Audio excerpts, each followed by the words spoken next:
Who's that knocking at the door? It's all your friends, you filthy whore. Your husband's gone and we've got books and a bottle of wine to kill. It's Hollywood. It's books. It's gossip. I'm shook. It's memoirs. It's martinis. It's Studio 54. It's Fellini. It's Celebrity Book Club. Come read it while it's hot. Celebrity Book Club. Tell your secrets, we won't talk. Celebrity Book Club. No boys are allowed. Celebrity Book Club. Say it loud and proud. Celebrity Book Club. Buzz me in, I brought the Cuervo. Hey, best friend! Hey, girl, you stupid bitch who has survived so much. I'm so happy to see you, Stephen. Okay, sorry. Hi, Henny Lena. You are my absolute inspiration. Everything you do is literally goals to the boots. You're actually, I don't know, Svetlana Gorkina in the 2000 Olympics in Sydney. Like, you fucking rage, and I'm obsessed. To Tanya Stratova, you look amazing. You're serving, like, Wolf of Wall Street, like, just slept with a guy in Wall Street glamour and took his shirt much? Wait, literally? You're giving me, like, glamourosa, like, not just, like, was at the library, bought the library. Like, hello, close the doors, turn it into a fab hotel. Like, giving me hotelier Ian Schrager realness. Out of jail and ready to start anew. Wait, sis, those glasses are giving me vision. Your ass can see. Hey. Hey, my psycholina, best gay friend in the whole wide world, hunting. You're serving faggotry. Can I say that? Wait, can I literally say faggotry? I'm sorry. I'm just, like, getting a faggotrocious vibe from you, and that's a good thing. For some reason, I feel like we could be best friends. Except we already are. Oops. Oops. Okay, some people say that I share too much. Sorry, Henny. That's just me, and I'm okay with that, and I'm owning my realness because it's fucking story time. That's right. And don't clutch your pearls, Linda, because we're gonna get real today. Okay, so the reason that we're having an aneurysm right now is... and talking in totally LGBTQ speak. It's because we read an absolutely insane gay book. Some of us listened to it also, which girl was surfing my ears. Wait, I can't even imagine how much realness was being served in your earpods, bitch. Yeah, audiologists lay away because my ears are full of fabatrociousness. It was giving you a fabulous audiobook, Mom. And that's so cute for you. It was. We listened, read, prayed at the altar of none other. One of the most important gay icons of our generation. Of the world. Of the world. Of the new Fab Five, groomer extraordinaire. Miss Jonathan Van Ness. And his book. Their book? Her book. Her book. Over the Top. My story. It's so funny how many, when you go to our, here's the look behind the curtain, when you go to our little Google sheet of books, yeah, how many of the books are just called My Story. My story. My pages. My book. My book. My story. Our story. A story of me. It's mostly my story. It's mostly my story. Reba's book is also called My Story. My Story, yeah. So we're going to be doing 2 My Stories in a row. It's just like, okay, celebs, like, no, we get what the concept of a memoir is. It's your story. I think everybody gets that. But this book was also serving as a guideline for every little LGBT youth, whether you're just a little faggot in Missouri, yes, or if you're a short 6-year-old lesbian in Toronto. Yes. Okay, this is the blueprint for how to survive. How to survive in a world that wants you dead. But honey, you're going to rise up. You're going to get yours. You're going to follow your dreams. You're going to have a ton of anonymous stocks. And some of it may not be good. And some, Henny, maybe. Oh, yeah. It's going to rock your world. Okay, let's get into it, Henny. Henny, let's serve some realness. It's giving you book. Okay, I guess just let's talk about the fact that he did write this book so consistently in his insane faggot voice. Well, listening to audio, I wonder if he did just speak it and then someone transcribed it, because if it was made by Harper Audio, because at the end, his acknowledgments, he's like, Christina, girl, I can't even thank you enough, my girls at Harper Audio, for serving audio realness and like booth, bitch. I mean, the thing is, it's kind of impossible to tell like who he actually has a relationship with because there isn't a single person in the book that isn't just like, and she was giving me a lip and was giving me hair and then giving me legs. And yes, honey, I was obsessed. Let's just say that I got down on my knees and worshipped at the altar of her hair for the next 15 years of my life. So props to Jonathan Ness for not... Well, for having a consistent voice and for really like committing to the bit of being like, honey, I'm serving you a real trauma moment. And yes, we're all coming together. Which did make me think, because obviously there are like so many gays that are like constantly being like, I'm serving you a moment. Yeah. And you're like, are you... And it is a disease. Right. And the fact that he was so consistent in this book, you're like, well, I guess this is who you are. Well, you know, when he first had his, because the thing that got him on Queer Eye was this web series, Gay of Thrones. Right. I was like, literally us. It's like a recap. I mean, obviously we don't watch Gay of Thrones, but like it was like a recap, Funny or Die web series. Yeah. No, literally us. And hopefully this will launch us into our Netflix series. But I remember like seeing that. I remember like maybe my cousin showing me that. Really? Yeah. And I was like, okay, like, and I kind of wanted to hate it, just being like, here we go. This like faggot with long hair is just being like, yes, honey, the dragons are giving you eggs boots. But then I was like kind of laughing at it. Be like, okay, like this is funny. And I like that it, you know, he's just talking and yeah. And I think that was also a little bit before the like mega oversaturation, the full Yas queen of the yassification, and like in a post-Broad City, like post RuPaul world where it's just so mainstream and like everyone on earth is just being like, yes, honey, give me moment. I love that and for it's you. like Hillary Clinton being like, I'm yassified as I'm dancing the tango with my sister Goldie Hawn. Yeah. Everyone, check out the new show Gutsy, now on Apple TV. Now on Apple Plus. Apple Plus, where over the course of 8 episodes, Hillary Clinton speaks to women that she thinks are gutsy. And in one episode, she does the tango with Goldie Hawn and Kate Hudson and Chelsea Clinton. Who's tangoing who? Is it like intergenerational? It's daughters. Daughters. But then... Daughters tango. It's daughters tango with the separate tea, Henny, and Jonathan would approve that this total tangent I'm going on, Henny, is that Chelsea is like, oh, like I was leading and then my mom like took over to lead because it's like Hillary is the top. I think Kate Hudson was like, that's so random. Like my mom was also trying to lead. Unlike Jonathan Van Ness, who is a bottom. Let's just to hop straight in, Henny, because like we can. It's like, so one of the main, and we'll get to other stuff, but one of the main relationships spoken about in this book is his boyfriend. And every person in this book, he gives a Russian pseudonym. So because he thinks just like Russian oligarchs are serving, honey. And they're like giving you glamorous realness. So that part even his siblings, which is so... It's so crazy. But then this is coming up and I'm like, well, again, I admire the consistency. Right. But it's just like, he's like, and then I went to this salon in Scottsdale where Svetlana and like Dostoyana were like giving me cunty realness, and then like my mom, like, well, except the only people he names is his Mary mom and Steve, the stepdad. Yeah. But then it's just like, he's like, yeah, like Sergey, my hot big black boyfriend, who is like a muscular black version of my mom. And you're just like, Sergey. And then he's just like, this hot like French twink named Ivanovov. And you're just kind of like, it's getting confusing, babe. And then it's just like, and the salon in Scottsdale was called like Soylanta, like Treciana. and it's just like, and then he's like referencing, it's like, so then like Helenka, me, and like Tolyanka. And you're just like... The only one I did remember, well, Sergey, and then I remembered his main salon that he works at in LA, which he called, like, Soytova Solanka Maitova. Yeah, where he really got, like, his scissors sharpened. And he really learned, and he thought he was just a colorist, but then... He turned out he's a stylist. Yeah, he could cut, too. It is crazy, the fact that, like, in hair world, you're not allowed to do both. Yeah.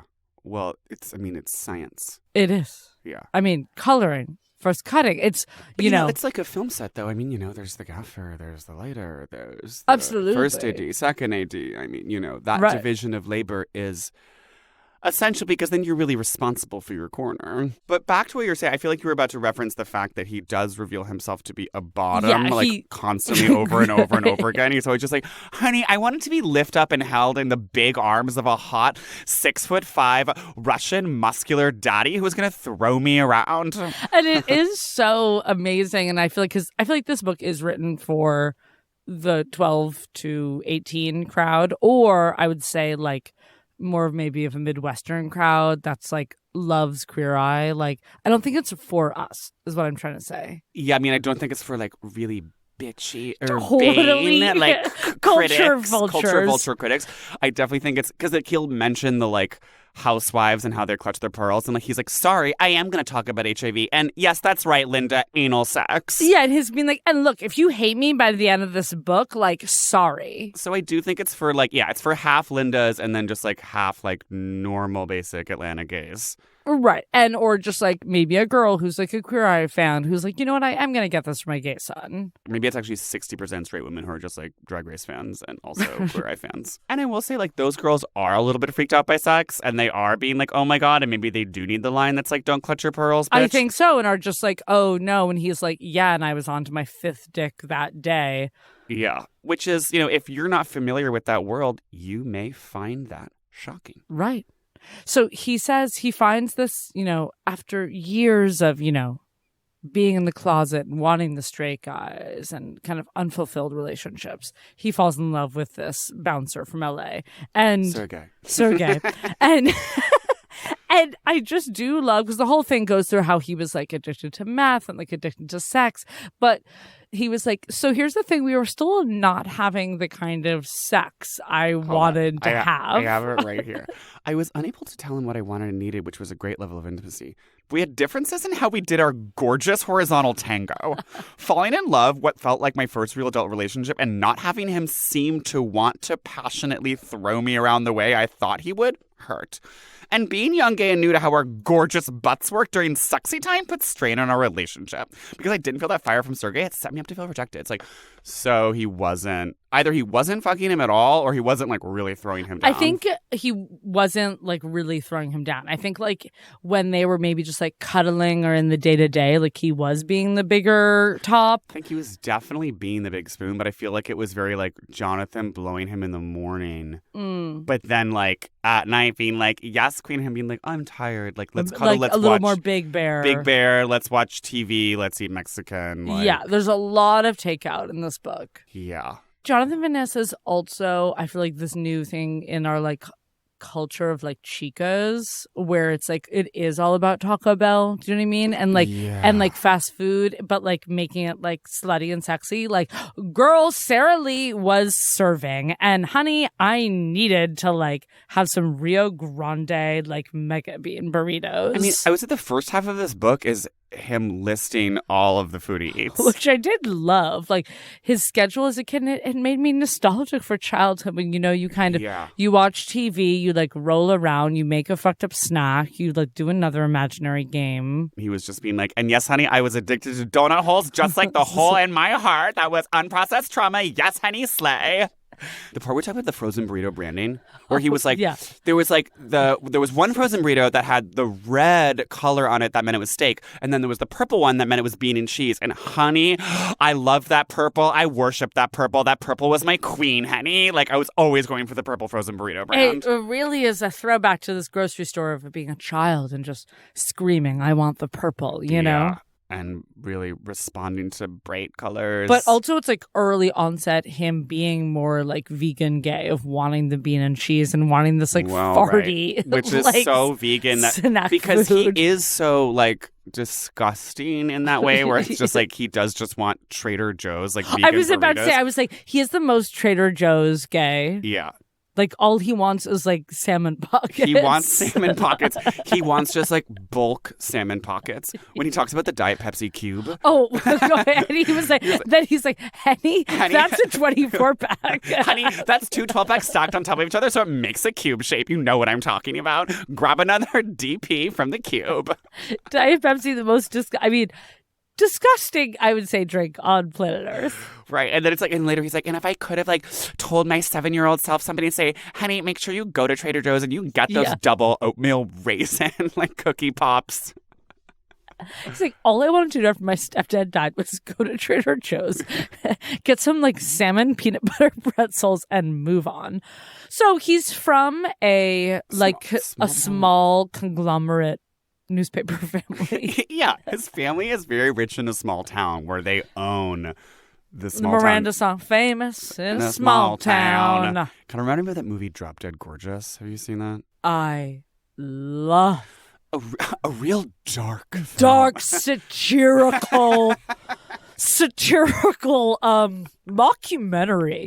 Really a first of its kind. Denise Richards. I just watched it recently. It's absolutely Kirsten Dunst. Oh my God. Sorry. Where is the Oscar already? Hello. So rude. Criminally underappreciated. Absolutely criminally. And Denise Richards being like so fun and she's like so fun, like a popular like slut. Bitch. Yeah, and so like I think that was the environment he was in where it was like, and doesn't like the dad own like a furniture store in that movie or something? Yeah. And it's very like Denise Richards' dad. The parents own a newspaper just like the Quincy Star-Ledger. And they go to a country club. I mean, it's still like small town famous, so like obviously they're not being so like big city. No, like, but it's like everyone knows him in the fur town. And this was really fabulous when he was like, I realized when I like wanted to do hair was like I would just like gossip with all these like small town, all the country club ladies of Quincy, Illinois. All the Quincy biddies at the pool. And they're like, what do you want to do? And he goes, he's like, hair. And then of course he tells his dad, and his dad is like, just like no men don't no do hair. men don't do well, hair. And then he like, but this is the part I'm saying like you can't tell like who he actually is friends with because he's like, and these grandmas were the most fabulous biddies in the whole whole town, and I would sit next to them and soak up their gossip like the sun.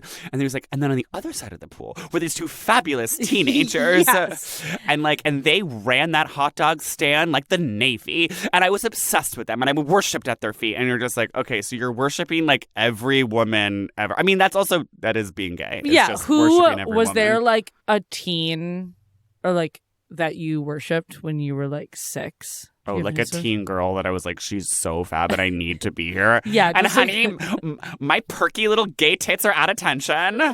He's always referring to his gay tits. A teen that I was absolutely obsessed with. Or like with. a group or something.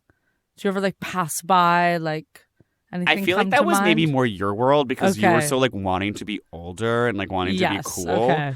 And I was kind of a little bit like more in my like TV food world. I mean, I was being so JVN and just being like watching ice skating and like Gushers and Vanilla Wafers and Mountain Dew Code Red and video games and like less looking up to people. Well, I guess you just wanted to be, what was your skater name you wanted to be called? Victoria? Veronica. I mean, so it's like more like you wanted to be this imaginary skater, Veronica. You are JVN. And I was like, which is still so me like wanting to be the most random man that I just passed. Because I would see skaters at the Porter Square train station who were like 14. I was like, I want to be them. You know, what's so interesting is that, you know, you were living in the real world, right? And you were out to lunch. I was in Fantasyland. But I think that's also because have you landed back? No, certainly not. She's still in the clouds. But, you know, you lived in the big city in Cambridge, Massachusetts, and, you know, beep, beep, honk, honk, beep, buses beep, going train, by. All aboard. And, you know, and life was gritty, right? I mean, you had I was seeing people on the street. You saw the homeless, yeah. And just civilians, civilians, right? That was very affecting you, where I lived in this cloistered suburban. No one was really on the street Jewish. For you to see. No, absolutely not. They're on their Volvos, locked up. Right. And so, you know, it was a very, very cloistered environment. And so, you know, I never imagined that there was anything else out there for me. It just wasn't fathomable to me. And yet for Jonathan, it was. I think his town was so small. And also he was so gay. I mean, I was so gay too, but I think I like, you know, managed to suppress it a little bit more. Yeah, and I think you had like the video games. Yeah. I could retreat into nerdiness. Whereas he just like kept getting gayer and gayer, it sounds like. Where it's like he was doing the like gymnastics. He literally routine. did cheer. He literally did cheer. And like is so like he is a gay and cheer And he kind of never came out, which is interesting. One thing I like about this book, there wasn't a big coming out moment. It was just kind of like, he was like always gay, was getting bullied in middle school, and everyone would just being like, cocksucker, cocksucker, cocksucker. Well, I think he says in it when he talks about this, like, so his basically like kind of first boyfriend is this like jock. They would like jerk off together all the time. And then the jock had a girlfriend. And he would say like, he was closeted. Girl, I was never closeted. Yeah. Whatever happened, clearly Jonathan, though, went to rehab. Yeah, it's like, of course, like, he needed constant validation, was having sex 6 times a day. And had to turn to meth and bathhouses and all the rest of it. I mean, we're all like literally one step away from one meth. grinder hookup away from like going down that road. Same. It's very I'm one easy. Lex post away from becoming addicted to meth. It's like one park hang that's actually like a French discussion group. Queer NB French discussion group. And I'm like, this Duolingo after meetup that, yeah, Rocket handed me a pipe and Celebrity Book Club.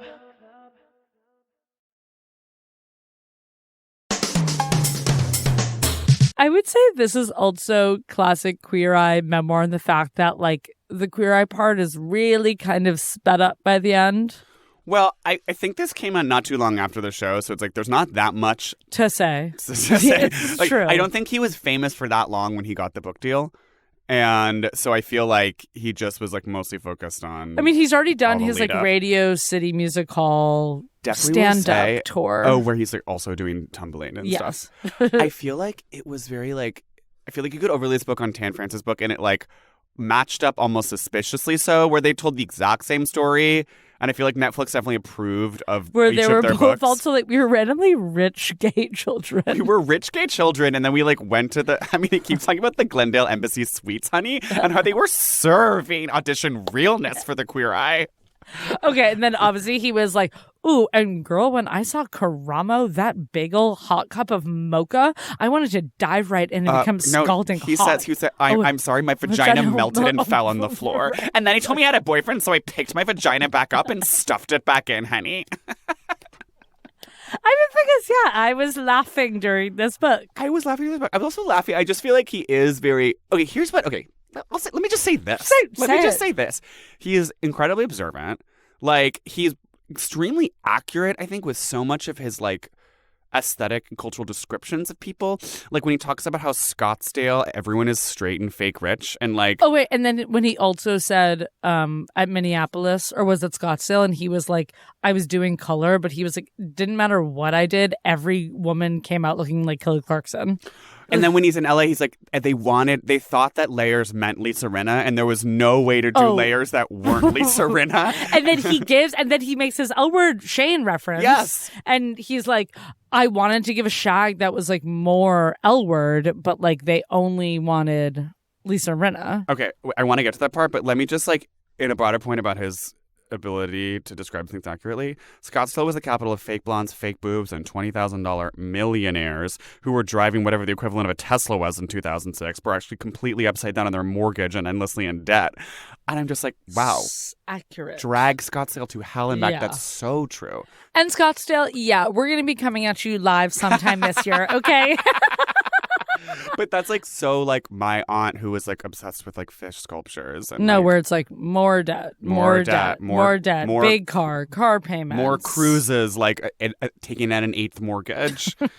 And then when he talks about himself, he was like, I couldn't believe that Sergey liked me even though I was a hippie vegan top knot yogi. Because at that point, he is just being this like LA messy yogi. And I'm like, so you know that you are so vegan hippie top knot Yeah, yogi. he knows he's Trader Joe's top knot. And like, it's cute because he like tells Sergey, he's like, just so you know, like I wear like such a like American Apparel like tights and shorts and... Which maybe we'll get into this and what does she wear? But I do feel like it's this weird thing with his like personal style where I'm just like, he's so accurate at like taking down everyone else's style and knowing exactly what they look like and things. And then, right, that it's kind of like and then I'm like, you. and then like, and then you know that you're wearing like this leotard that's like giving you such a spare tire and you're being like, and yes, honey. And like, But sorry, I guess like, he like likes that in just like this hippie girl way. yeah. And that's, I guess, and that is his beautiful truth, is that Right. he's like, I'm messy top knot yogi, and I will like walk in wearing this And like extremely low cut leotard. vinyasa, yes, queen. Yes. Namaste to the boots.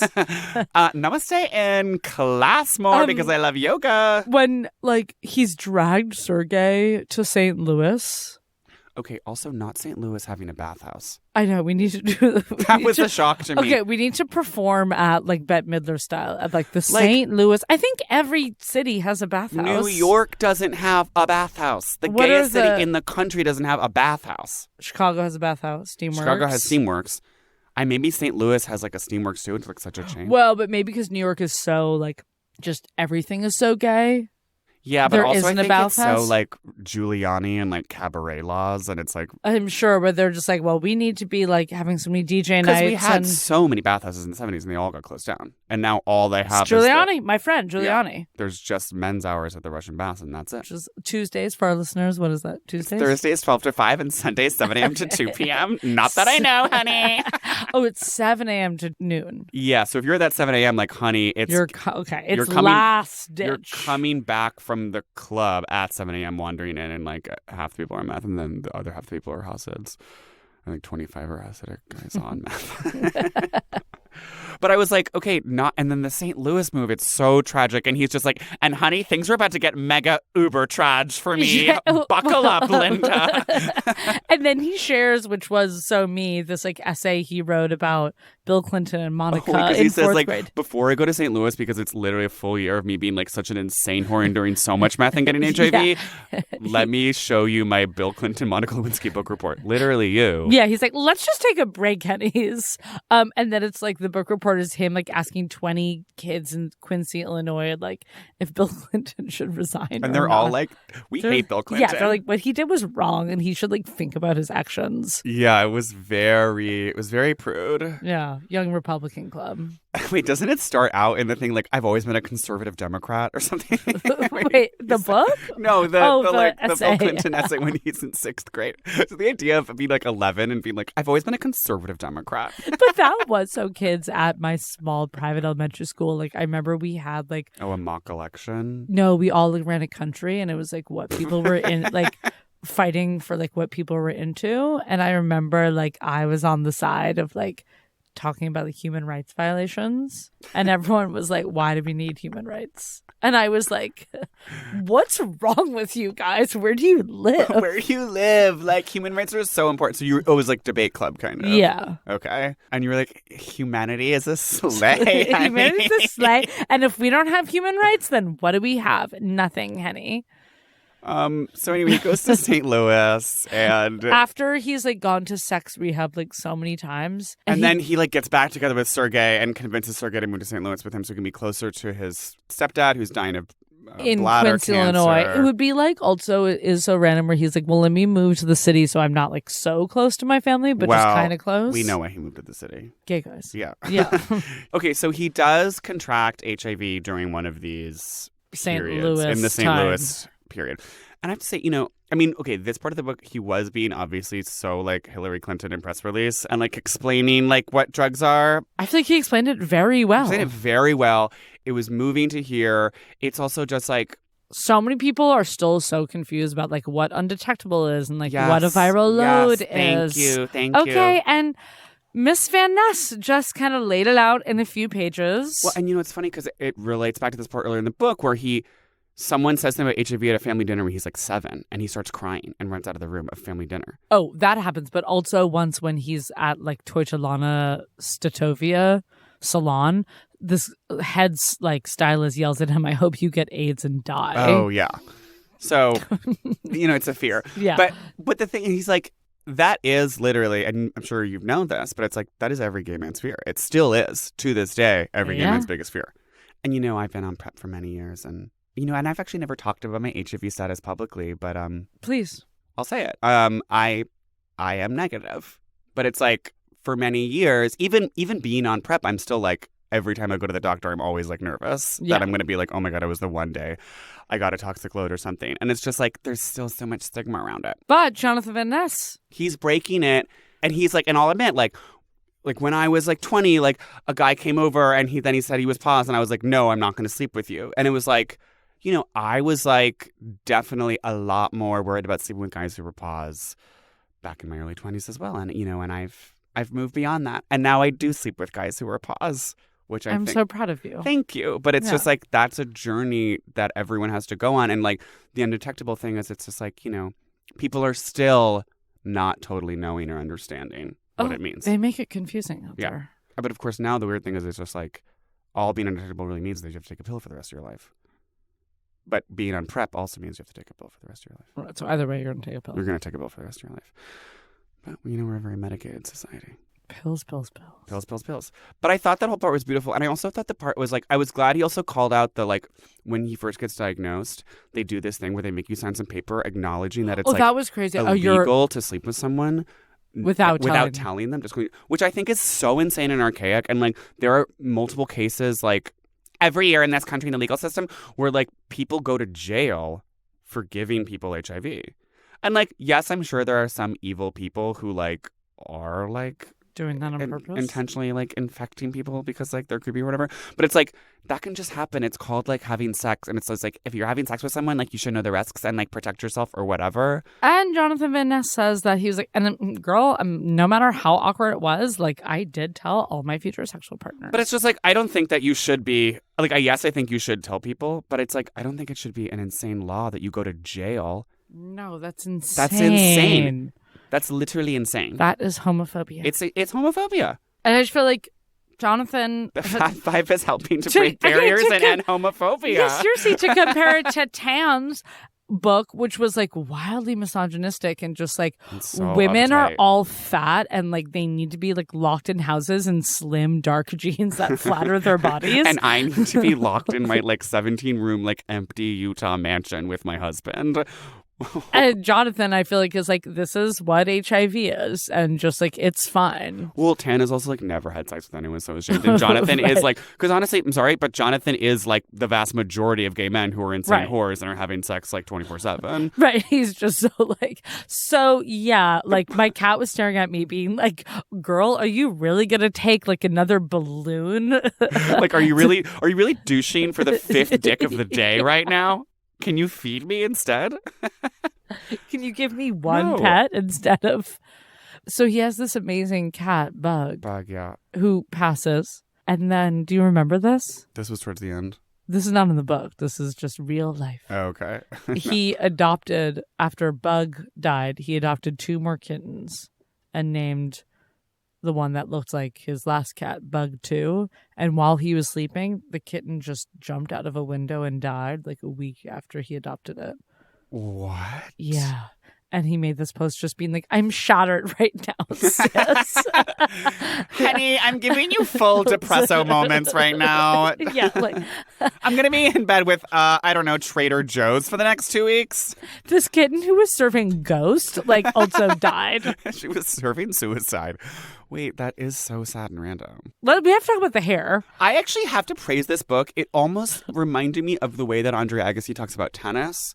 I was actually kind of learning about hair in a way in this I always book. felt like I was on the salon floor. Yes. So when he gets like basically his big gig as an assistant at this LA studio, and the main haircut he has to give is like such an asymmetrical, like Lisa Rinna, like side bob. So hold on. This is weird. Mikhail preferred shags like Lisa Rinna's hair that look like you've been electrocuted. Really big, really piecey, really textured. That's not my aesthetic, even if it was the salon's aesthetic. So I was just trying to create a shag shape that wouldn't make the client want to yelp my ass into oblivion. Not a voluminous Lisa Rinna shag, a flatter, more L-word shag. Natasha checked the haircut and said it was perfect, but when Mikhail checked it, he said even though it was technically perfect, they couldn't check me off because it was too flat on the top. So it was like they wanted it sticking up on the top and having like such Kate Gosling like all over volume, which is so insane. No, the haircuts that they were having him give sounded so crazy. But I love this is also insane. This part, he goes, at that point, I only knew how to use metal brushes as opposed to bristle brushes, which he was using. When I finished the back of her hair, he looked at it. I asked you to make this straight, he said. Igor, I'm sorry. I said, I don't know how to do it with a boar bristle brush. No, faggot. I want you to get it straight with the brush I asked you to use, he said, leaning into my ear. He took the brush out of my hand and threw it to the floor. I hope you die of AIDS, he said. Get away from me. That is insane. How insane. And she was like, the guy was so metrosexual and like the craziest jeans that were like so distressed. Shirt, like vertical striped shirt, like unbuttoned to here, like so many chains. This other haircut, one week we were learning a rock and roll shag technique inspired by Ashley Simpson. Chin length face framing, but then collarbone in the back, like a long fashioning mullet with lots of face framing to make it really wispy. I mean, I also like when he says fashioning mullet because you know exactly what he means when he says that. Yeah. So that's what makes me think that this book isn't just for Midwestern Lindas. Because it is for gays, and he is talking about hair. No, absolutely gays are reading this. I just meant more, I think like young gays are maybe getting the most out of this. Oh, like gays who are learning how to be gay. In high school. Yeah. And you're like reading about hair and like reading about Grindr. I mean, when he is fucking that guy in the backseat of the car in the driveway of his house when he's 16 and the stepdad is just like, boys, time to go inside. That was fab. Like, that's what also I think it's time for Jonathan to come inside. And he's like, girl, he was entirely inside of me. I'm like, having sex in the backseat of like your parents' car just in the driveway. Like, that's not even pulled over. But see, then it also made me feel a little bit bitter and jealous. And like, I was like, actually, I don't have sympathy for you. Because he had like, so many hookups in high school. Right. And it's like, what the fuck? You're supposed to live in the small town and be so bullied and you're literally having sex in high school. And again, like that other boyfriend, like you guys were still sleeping in the same bed. I'm like, no, I was never jacking off in bed with anyone. No. Or like taking someone fully in the Volvo. Yeah, I've never been taken in a Volvo, to be quite honest. Still to this day, you haven't been taken in a Volvo. Check your privilege, Jonathan Van Ness, with your newspaper fortune. I do ultimately feel that this book reeks of Elizabeth Warren, Henny. Okay, yes, but less than I thought. Elizabeth Warren in this way where he'll be like, and I think everyone can live their true life because marijuana has disproportionately put black men in prisons. And you're like, no, those are absolutely random, like political statements come in. I thought it was gonna be like so much more of that, I guess, and less dick appointments. Yes, I thought it would be more. I agree, and that's what was so refreshing about it. Wasn't so much of that, but he's just such a Warren gay. Yeah, in the way that he's just like so. Like, he's so like, Bernie, we need to clean up your sides and get some keratin on that scalp, honey. And while we're at it, okay, no one's going to go for your little leftist bro ideas. We need a fierce lady in the White House. No, he's so just like, I'm sorry, she can run the country and wear a kitten heel. Also because he is like, sorry, it's so Warren gay to be like ex-meth. Is it? Because she's so like from Oklahoma? It's Which it's just so Warren gay to be like, Henny, we need to recognize the meth problem. So Warren gay to be like condo, small TV, far away from your like extremely white couch. His meth addiction also, I was so like, it was a little hard to track where he's being like, this is what started my meth addiction. I watched a guy pull out a meth pipe. Well, but this is how it always happens because it's like you have a hookup where someone is doing meth and then that guy like blew meth in his face and then he like went back to surgery and was like, oh my God, I'm so sorry, I've been cheating on you. Like, and then he like goes to sex addiction or whatever. And then it's like the next time he encounters meth with a hookup, it's like, then he just does meth. I mean, that was funny. And then when he does do meth and he like comes back with this like other yoga teacher that they're hooking up with, and he was like, girl, I had one shoe on. Yeah. He was like, and you think that's normal. And I was still wanting more. Where he's just driving through West Hollywood and sees like some old hookup and the hookup just gets in the car and then he's like, 3 days later I have one shoe and no shirt. Celebrity Book Club.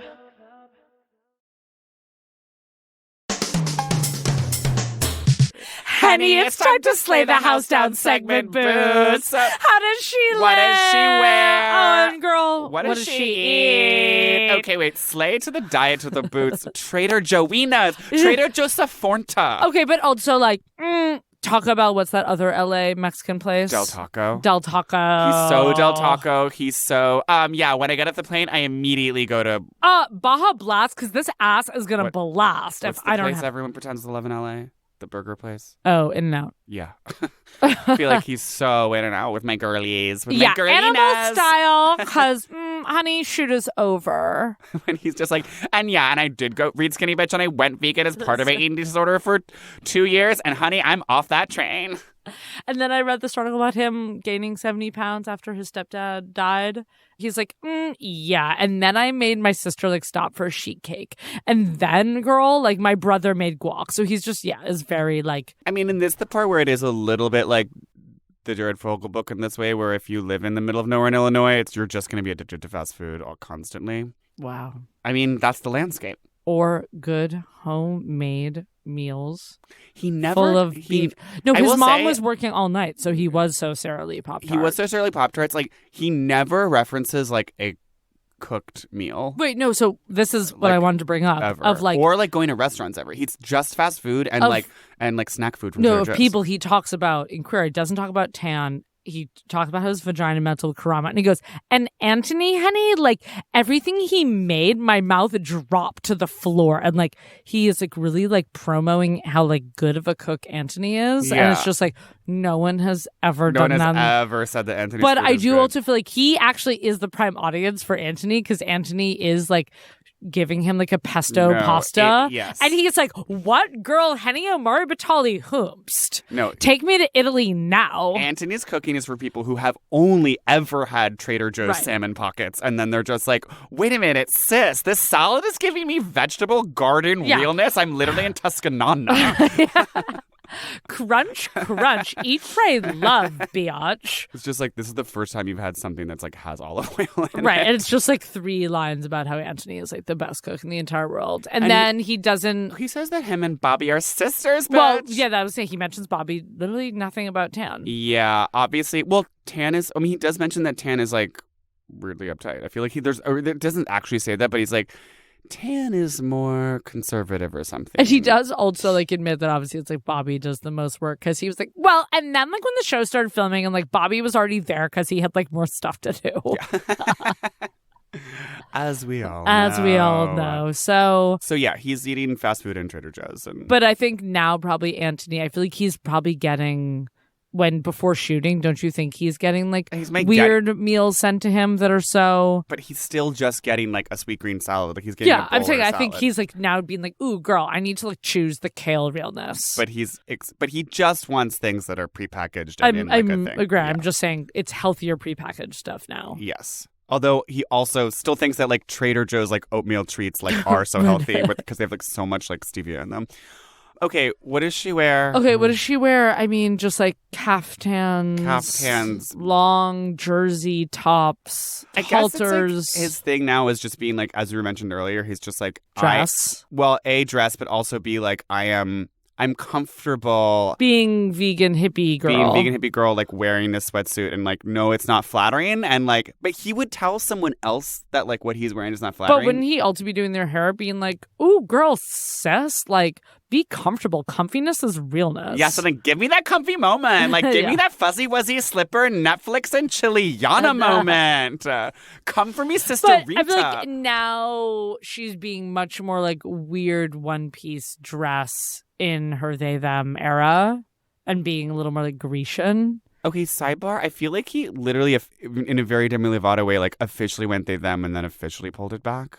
Maybe. And I feel like maybe there's part where it's like, and the binary is crazy, girl. Yeah. Like, honey, sis, the binary has me fucked up. Because like sometimes I'm like serving total like Tom Hanks realness. It's just like, it's like, girl, you've been serving bottom and you continue to serve bottom and y'all will never not stop serving I'm like, bottom. yes, I love my beard. And I'm like, I'm not shaving. Which I feel like is her they themness of just like. Well, yeah, being just like, I mean, I'm a it's faggot very in a dress. you in with me your and my Susan Alexandra outfit, which we'll talk about on the, in the VIP lounge when I perform stand-up at the Comedy Cellar for Fashion Week.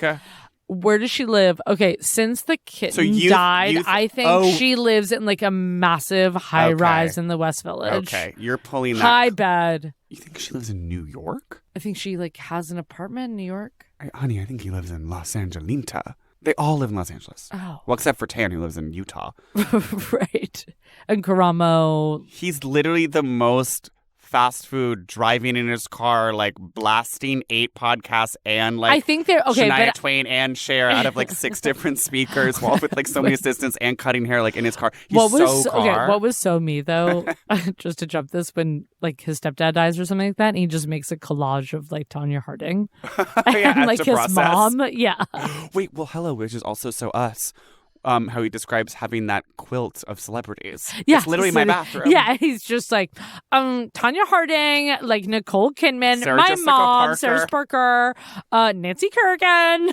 Yeah, so I think that the house... I just think there was a New York moment, maybe when she was doing her Radio City, and that's when Bug died, and this is why I'm picturing this high rise. I think that he was staying at just like the lot or like something, or like... And like renting for 6 months, just like... Yeah, or maybe he was staying at like a weirder... Maybe he was just staying at like the Staybridge Crown Plaza. And that's where on the 43rd, cat died? And that's where the cat I died. No, I feel like it was like a 23rd and 6th high rise. And it was those suicide-proof windows, but a cat could fit out. Yeah. Because it was small. We'll you're saying this because the article mentioned that it was in New York? No, it's just because the cat jumped out of the window and died, and I'm thinking Well, it they has have to... like high-rises in like downtown LA. Guess so. You don't think it's so... Hello, remember the apartment that like Jason has in Selling Sunset when he has Yes. that party? Oh, yeah, and he has Like, don't you think it's like in that building? brown couch? Or when Tara Reid also lives in an apartment building in Hollywood, like... I kind of feel All like right, you've sold me. he It's lives just in a West weird- Hollywood in a weird apartment building. And it's high, and the cat jumped out. It's high, and and it's a big condo, and it's like a 3-bedroom, and one of the bedrooms, maybe 2 of the bedrooms are Full of boxes. And there's so many like Stuart Weitzman gift bags. And he's like, oh, honey, I need to go through that. Come over. And then like her bedroom, I do think it's like he has closets, but like still it's high bed for storage. No, the bed, and this is what I mean by Warrengate. The bed is high, the TV's small. And just, I think things are unpacked And because it's not they're even that the constantly TV going is to small. Philly. It's that the TV is far away from the couch. couch. Yeah, and they're always like going to Austin to shoot the show for like 6 months. And then he has like just some recesses, cans of recess in his There's fridge. product everywhere, and it's like I'm surprised there hasn't been a home edit episode with him yet where they're coming over and he's just like, And he's sobbing. And he's like, girls, you've saved my life. and he's like, okay, honey, this is intake. Like, I need this area for intake. And like maybe Bobby is telling him to like buy a certain ottoman. I think there's a group text, and Tan is sending an ottoman, and no one's responding until a day later. Yes. And then like Anthony, What do you think of this for my home? And then they're just like, sis, work. And just like Karamo's taking a selfie of his new like bomber jacket. Okay, who are you in the booking? I guess we're both We're both Jonathan. And different, like, I'm literally age 10, same age he wrote his Monica. That's when I went as Bill for Halloween. I'm Collage of Women. I'm literally pretending to be a figure skater on my kitchen floor and like eating so many sneaky and, like, snackies. Sneaky snacks. And I'm putting like nacho cheese on Cheez-Its and like making it like surface honey to the boots. To the boards. So yeah, we're both Jonathan Van Ness, and we fat would kids. love to open for you on your next Radio Under City. next Radio City musical tumbling tour. Okay, I give this book. I give this book, honestly, a 3.9. It went by fast. I laughed. There's good information in it. Yeah. I was pleasantly surprised. It was a romp. I give it 3.7 layers of a shag. I give it, 3.9. Sorry. American Apparel dead stock leggings. Oh, when he tells Sergey that he's like, you need to know that I do yoga in leggings. And Sergey's like, yeah, you're a huge You're faggot. Like, insane what was faggot. did I think you were not going to do yoga? And like, and he's like, and then Sergey said, I do it in basketball shorts. And I was like, go off, honey. That part is so relatable because I also like, I have that same relationship with my masculinity where I'm always just like, wait, will a guy like know that I'm an insane faggot? Like when he's dating me, and it's like, they're always like, Yes. yes. Yes, And we yes. actually, that was already understood. Yeah, like, right. It's like, that's not a secret to be revealed later. That's really unpacked in the new Netflix show Uncoupled, which I just finished and I'll be getting to in the VIP lounge. Okay. Well, thanks so much, JVN, for taking us on your journey of beauty and truth, Henny. And thank you for our Gorgina audio experience. Yes, my Harper audio girls. Okay, all my celebrity club children, we will see you next week, Yana. And I can't wait to serve you more podcast realness. serve you more book, bitch. In your ear holes, you nasty little cuntaranas. Bestiana. Bestucia. Henny Celebrity Book Club is a fabulous podcasting moment brought to you by Prologue Projects. Honey, they are serving you audio. The show is produced by sexy kitten realness Benjamin Fresh. I just want to cuddle with him all day. He gives me the num-nums all over, with editorial support from Tall Drink of Water, Leon Nafak, another Tall Drink of Water, Andrew Parsons. Oh my God, he's so scrumptious. I want to snack on him tomorrow, then next week, then go back to Trader Joe's and buy another box of him. Arlena Revelo, she literally is giving producer Fabulosa realness. She actually intimidates me and I worship at her altar. And Madeline Kaplan, who's another insane diva that I started following when I was 5 years old. And if I don't become her before I die, I will kill myself. Our production manager is Percia Verlin. She's giving managing realness. Honey, yes, lay the house down, Boots. Our intern is Noah John. And yes, honey, he's paid because we do believe in paying our interns because financial steadiness, is realness, sweetheart, okay? We know you have that rent to pay, and we're coming through with the dollars.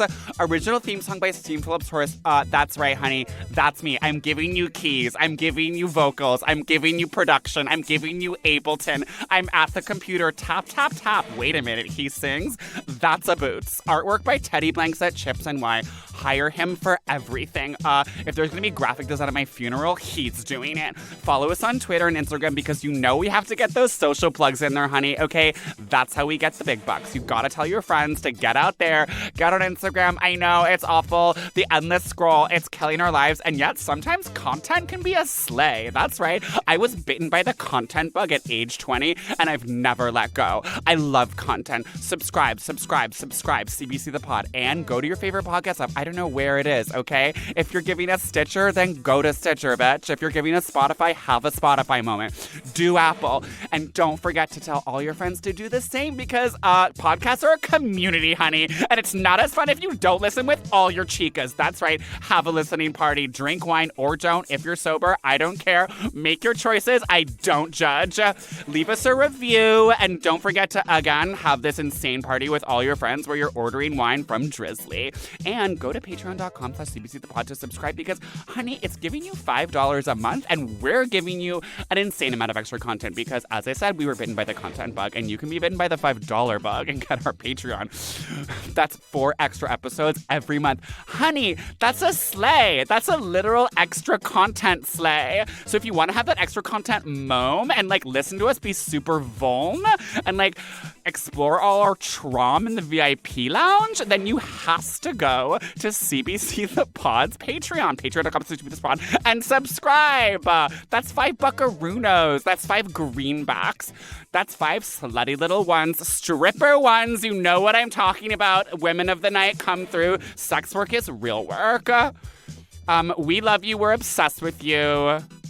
See you next week. Bestinas.